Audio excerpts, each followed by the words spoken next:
মানে মোহাম্মদপুরা এসে আপনি বলতেছেন যে আমাকে ফোন দেন নাই, তাহলে আপনি স্টুপিড না? অফিসে এলাও না ভাই, আমি নিচে যাচ্ছি। অফিসে কর্মকর্তাকে ডাকেন। অফিসে কেউ নাই। আমি নিচে যাচ্ছি। না না, আপনি আপনার সাথে এখানে কথা বলুন। আপনি ফাতেমা বিনতে আলমকে চিনেন? হ্যাঁ চিনি। তার সাথে আপনার কিসের সম্পর্ক? আমার একটা রিলেশন ছিল।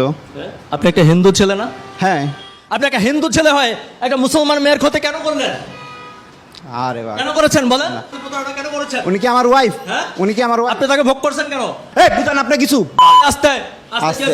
আপনি অবৈধভাবে একটা মেয়ের সাথে থাকছেন, তাকে হ্যারাসমেন্ট করছেন, 2 বছর প্রেমের প্রলোভন দেখিয়েছেন, তাকে ধর্ষণ করেছেন, আপনি তাকে বিয়ে করবেন না কেন? আমি কিছুই করি নাই। আমি কিছুই করি নাই। আপনার 2 বছর তার সাথে প্রেমের সম্পর্ক ছিল কিনা? আমার রিলেশন ছিল, ঠিক আছে। হ্যাঁ। আপনি তাকে ভোগ করছেন না? না, করি নাই। তার 2 বছর রিলেশন এক বাসার মধ্যে কি করছেন? কই এক বাসার মধ্যে? হ্যাঁ, আপনারা একই বাসায় ছিলেন। আমি আমি আমি 1 বছর ওনার বাসায়, 2 বছর রিলেশন ছিল না। ওনার সাথে 1.5 বছরের রিলেশন ছিল। ওনার সাথে 1.5 বছরের ছিল না। ওনার ওনাদের বাসায় আমি সাবলেট হিসেবে ছিলাম। সাবলেট থাকার 6 মাস পরে ওনার সাথে রিলেশন হয়েছে। তার মানে এই না যে তার সাথে তারপর রিলেশন ব্রেকআপ। বুঝেন না কথা? শেষ। এখানে শেষ। আপনি যে একটা মেয়েকে ভোগ করলেন, এটার আর কোনো ফল নাই। বুক নাই। বুকের কি পাইলেন? না এনে বুকের কি পাইছেন? আপনি তার সাথে রিলেশন করলে কি বুক হয়ে যায়? ভোগ হয়ে যায়। রিলেশন করলে বুক হয়ে যায়। সে তো বলেছে, সে তো বলেছে আপনি পৃথিবীর সবাই তাহলে বুক করে। পৃথিবীর সবাই তাহলে বুক করে। আপনি তো এভাবে ভোগ করতে পারেন। বুক করে বুক হয়ে গেলে আপনি তাকে প্রলোভন দিয়েছিলেন না যে তাকে বিয়ে করবেন? কিসের প্রলোভন দেয়াইছি? বলেন না তাকে বিয়ে করবেন, সংসার করবেন? না না, একটা রিলেশনে গেছি, শেষ। এইটাই তো রিলেশনের। আমি এটা বলেছেন কিনা? রিলেশনে গেছি, এটা বলে তাকে ভোগ করে বলি নাই, বলি নাই। এই আপনাকে সে ভোগ করেছে না? জি জি, যে সম্পর্কে আসার আগে সে এগুলো সব বলেছে, সে বিয়ে করবে, সংসার করবে, এগুলো সব বলেছিল। মানে এটা প্রমাণিত।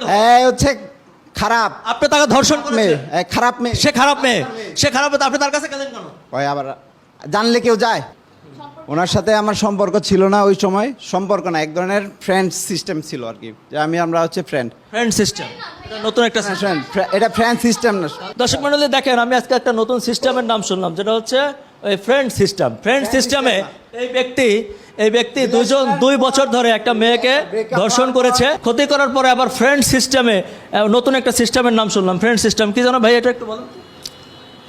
মানে একজন হাজব্যান্ড ওয়াইফ, ধরেন তাহার হাসান মিথিলা, তোর ব্রেকআপ হয়েছে, বিয়ের ডিভোর্স হয়েছে, এখন এরা ফ্রেন্ড হিসেবে আছে। ফ্রেন্ড হিসেবে আসে। কি জন্য ফ্রেন্ডরা? মানে কি, মানে যাদের হচ্ছে যোগাযোগটা, এটাই আর কি। হ্যাঁ। দর্শক মণ্ডলী, সোশ্যাল মিডিয়ার বদৌলতে আমরা দিন দিন আধুনিক থেকে আধুনিকতর হচ্ছি। এখানে ফ্রেন্ড, বয়ফ্রেন্ড, আলগা ফ্রেন্ড, আজকে আবার একটা নতুন সিস্টেম শিখলাম, ফ্রেন্ড সিস্টেম। মানে আপনার প্রেমিকা ছিল, তার সাথে তাকে সম্পর্ক করেছেন, ফিজিক্যাল রিলেশন করেছেন, বিয়ের প্রস্তাব দিয়ে মানে বিয়ের কথা বলেছেন, বিয়ে করেননি, আবার ফ্রেন্ড সিস্টেমে চলে আসছেন। দেখেন উনি কত সুন্দরভাবে আমাকে বোঝায় দিলেন। ফ্রেন্ড সিস্টেম না, ফ্রেন্ড কথা বুঝেন তো আপনি? জি, জি, friend। এটিএন বাংলা কি করেন আপনি? ফ্রেন্ড সিস্টেম কি? ফ্রেন্ড বলছি, ফ্রেন্ড সিস্টেম না। মানে এটা আমার দুর্ভাগ্য ভাই, আমি আসলে এটিএন বাংলায় এতদিন চাকরি করে রিপোর্টিং করেও এখনো ফ্রেন্ড আর ফ্রেন্ড সিস্টেম বুঝি না। এটা আমার দুর্ভাগ্য। আপনি না বুঝলে কিছু করার নাই। এটা হচ্ছে আপনার। এটা কি আমি পরে আসবো আপনার কাছ থেকে একটু শেখার জন্য? আইসেন।